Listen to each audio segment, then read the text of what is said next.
Okay, to summarize on the safe operating area consideration, if your device is stated at 12 ampere and 100 volt of voltage withstanding capability, so it can withstand if you operate your converter within 10 microsecond or 100 megahertz, if I'm not mistaken. So 10 microsecond divide 1 over 10 microsecond, so you will get your operating frequency.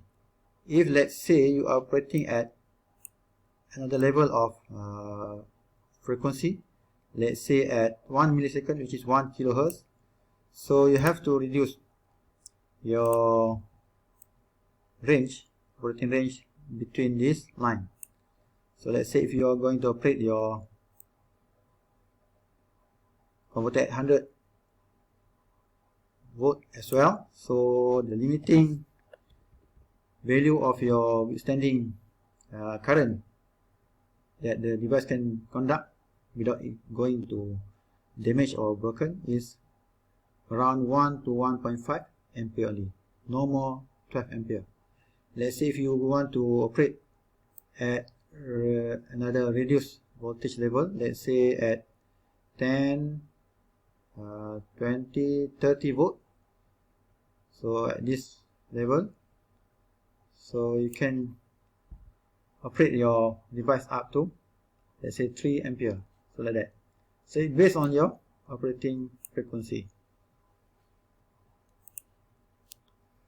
Okay, next slide. The thermal characterization in power semiconductors. So other than as safe operating area, the next characteristic that you have to take into account, you have to be careful because that limitation on voltage and current is going to be affected by this kind of thermal rise on the junction.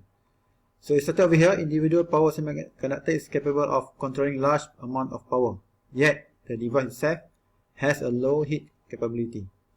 You can see just now from our table that we refer on the thyristor, it stated that it can conduct up to 50 amperes average current, but when the heat of the case, and we cannot measure the heat from the junction, but we can measure the heat from the case. If the temperature of the case rise above room temperature, let's say up to 75-100 amperes, so the capability will be reduced. No more at 50, but reduced less than half, and less than half.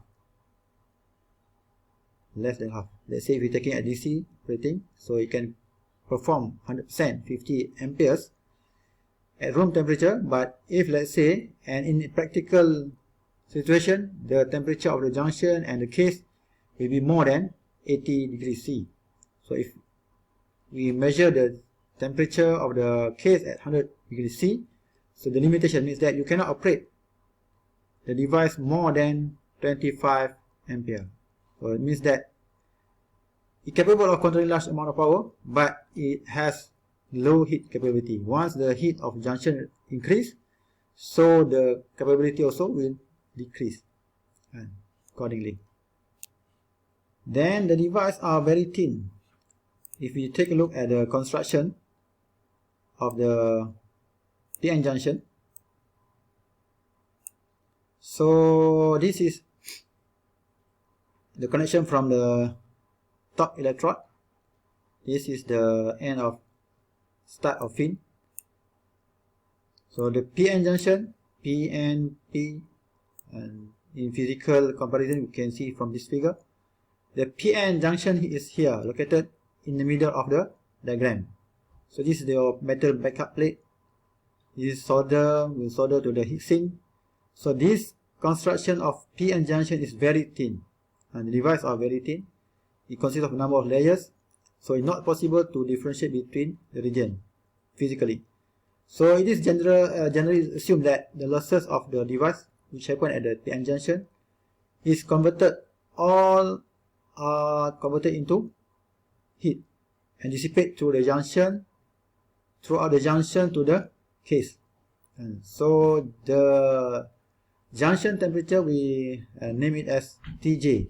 So this is the most critical rating or parameters that we have to consider for our design. So if you take a look in the datasheet, so we have here stated over here the maximum rating of certain device. From one of the datasheet, we can see that the maximum rating, the rating is taken at 25 degrees C. Means that the value here is applicable when your case is at 25 degrees C. So this is the voltage rating. This is the current rating, the drain current. You can use maximum of 12 ampere DC provided your TA is 25 degrees C. TA means T ambient.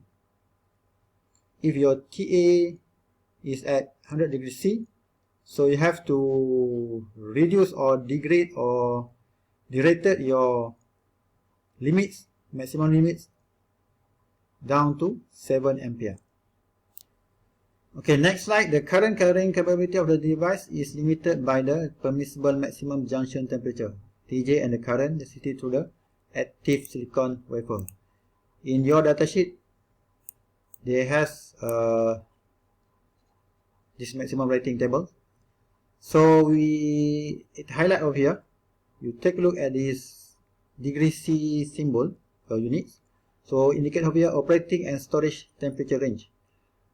So it tells you that the maximum junction temperature that the device can withstand is up to 175 degrees C maximum and down to negative 55 degrees C minimum.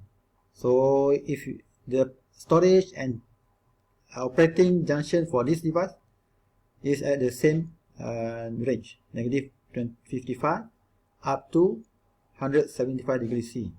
So this is the value or the limits which indicate for junction temperature. For sure, we cannot measure at the junction, but from the mathematical model circuit that we're going to perform later, we are able to note what happened to the junction based on what we're able to measure from the case and what we are able to measure from the heatsink. So the junction temperature affect device current and voltage capability, and device parameter deteriorate will reduce if the maximum junction temperature exceed, and it will contribute to the failure of device. So all manufacturer, they will provide the upper and lower operating and storage temperature. So you have to be aware of this value.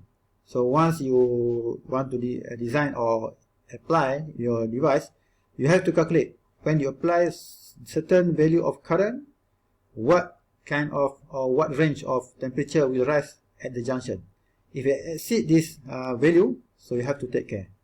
So usually we we reduce or limits the junction temperature down to maybe 30% or 40% from the limits, maximum limits, because we need to spare some free play for future expansion.